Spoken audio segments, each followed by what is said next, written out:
नई कृषि उपज मंडी में सोयाबीन, मक्का, जौ, ज्वार और रायड़ा की नीलामी शुरू कर दी गई है। पहले किसान अपनी उपज पुरानी मंडी में ले जाते थे, लेकिन अब यह उपज नई मंडी में बेची जा रही है।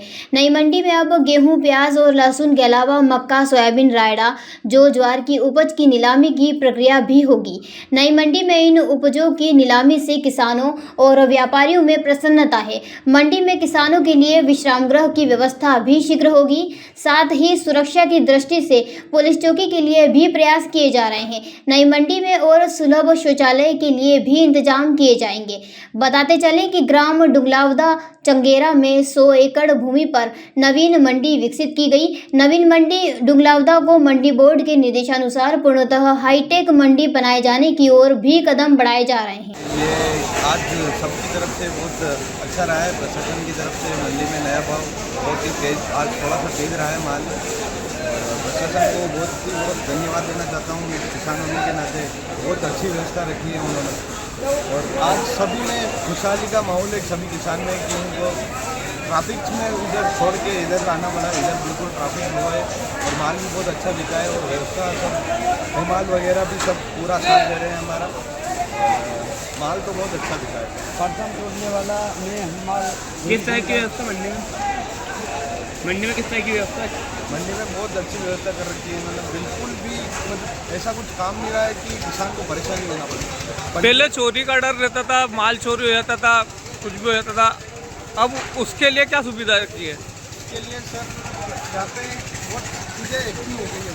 तो पहले मंडी में इतना नहीं था, उसी जाते क्या सब एक्टिव हो गए। किसान वगैरह भी थोड़े एक्टिव हो गए जिस तरह से। और यहाँ व्यवस्था अच्छी है कि इतना भीड़ वगैरह नहीं है, उस हिसाब से ऐसा खतरा कम हो गया।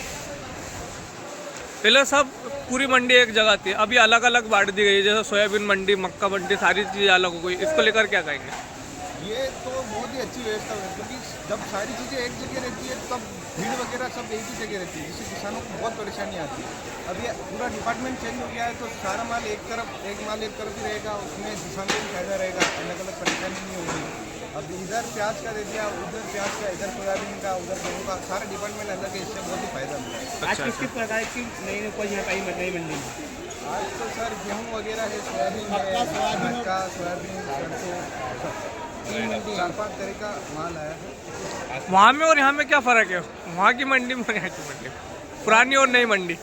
मंडी में तो कुछ फर्क नहीं, यहाँ पे थोड़ा एडवांसमेंट ज़्यादा हो गया है। वहाँ पे ट्रैफिक भी लग जाता था, सिटी का फ़र्क पड़ता था। यहाँ सिटी से बाहर है, ट्रैफिक भी लो है, और आम आदमियों को परेशानी नहीं आ रही। वहाँ सिटी में रहता है, ट्रैफिक लग जाता है, पूरा सिटी का माहौल ख़राब होता है। इधर बिल्कुल ट्रैफिक भी नहीं है, और टेक्नोलॉजी नया यूज़ किया है इन्होंने, मार्केट वगैरह भी बढ़ा। अच्छा, ठीक है। आपका नाम? जसपाल सिंह आला। उसमें शिफ्ट की गई है, किस तरह से सारा शिफ्टिंग का कार्य प्रारंभ हुआ है।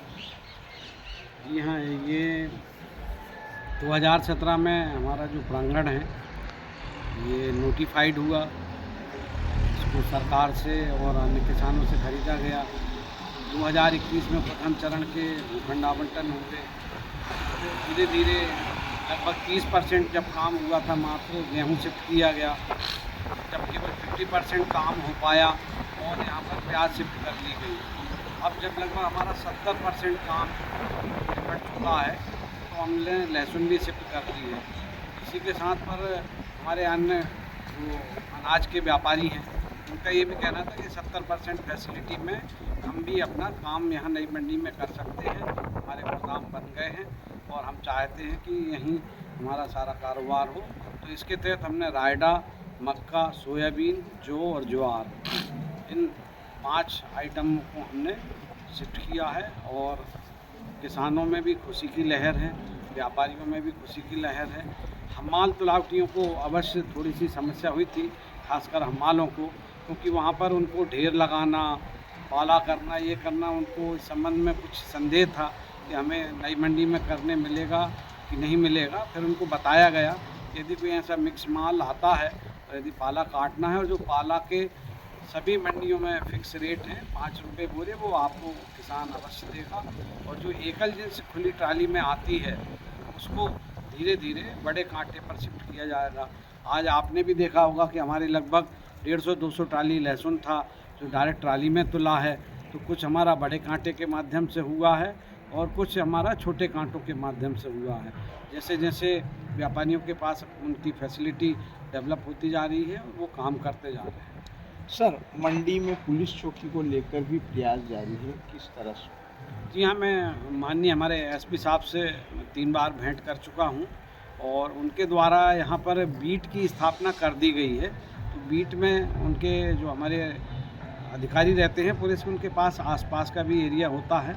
अभी पुलिस बल की कमी होने से और उनके वरिष्ठालय से स्वीकृति नहीं आ पाने की वजह से अभी स्पेशल चौकी तो यहाँ स्वीकृत नहीं हुई है, किंतु बीट माननीय हमारे एसपी साहब श्री अंकित जायसवाल जी ने कर दिया है। और अभी हमें लगातार हमारे कलेक्टर श्री हिमांशु चंद्रा जी का, हमारे नए भारसाधक अधिकारी श्री संजीव साहू जी का सहयोग मिल रहा है, इसलिए ये इतने बड़े जाग्राफिकल चेंज थे जिसमें कुछ भी हो सकता था, ऐसी परिस्थिति भी हल्के फुल्के घटनाक्रम के बाद शिफ्ट हो गई मंडी। तो मैं मीडिया का भी बहुत धन्यवाद ज्ञापित करता हूं कि उनने सारे माहौल को, सादी खबरों को पॉजिटिव बनाया रखा और किसी तरह की कोई गलतफहमियां पैदा नहीं होने दी शहर में, और हमारी मंडी अच्छे से शिफ्ट हो गई। तो सभी का धन्यवाद, मीडिया कर्मियों का भी बहुत बहुत धन्यवाद। सर, किसानों को लेकर क्या कहेंगे? मंडी जिस तरह से सारा यहाँ पे शिफ्ट किया जा रहा है, किसानों से क्या खास बात करना चाहिए? इसमें हमारे भारतीय किसान संघ के श्री सुरेश जी धाकड़, श्री नीलेश जी, श्री उपाध्यक्ष जो यहाँ के संभागीय उपाध्यक्ष श्री पाटीदार जी जो बनावटी में ही रहते हैं, ये भी कल मीटिंग में हमारे भाषाधर अधिकारी के समक्ष हो गए थे। तो उन्होंने मंडी को धन्यवाद प्रेषित किया है और जो अभी छोटी मोटी फैसिलिटी और रह गई हैं, जैसे यहाँ पर नए प्रांगण में कृषक विश्राम गृह बनना है, सुलभ कॉम्प्लेक्स जो हैं वो कम पड़ रहे हैं, तो उनको पे एंड यूज़ में चाहिए किसानों को। उनको ये कहना है कि हमें 5 रुपये खर्च करने से कोई गुरेज नहीं है, बस हमें यहाँ पे पे एंड यूज़ वाला सुलभ कॉम्प्लेक्स मिलना चाहिए। इससे हमें साफ़ सफाई और एवं हमें साबुन, पानी, तेल इत्यादि की व्यवस्था की वहाँ सुविधा रहे। पुरानी ईंटें भारी, कमजोर और महंगी, क्या आपकी इमारत भी इन्हीं मुश्किलों से जूझ रही है? अब समय है स्मार्ट कंस्ट्रक्शन का। पेश है बापजी एएसी ब्लॉक, मजबूती स्टील सी। बापजी एएसी ब्लॉक हल्के, मजबूत और टिकाऊ, तेज निर्माण, बेहतर इंसुलेशन और 50% हल्के लेकिन 3 गुना मजबूत। इमारत ऊंची हो या बजट हो टाइट, बापजी एएसी ब्लॉक हर प्रोजेक्ट के लिए है परफेक्ट चॉइस। मजबूती का नया नाम बापजी एएसी ब्लॉक। आज ही ऑर्डर करें और अपने निर्माण को दे एक नया आयाम। Bapji industrial private limited, Jhanjharwada, Neemuch, Madhya Pradesh. Contact number 9238573652, 7869716052, 9589506052।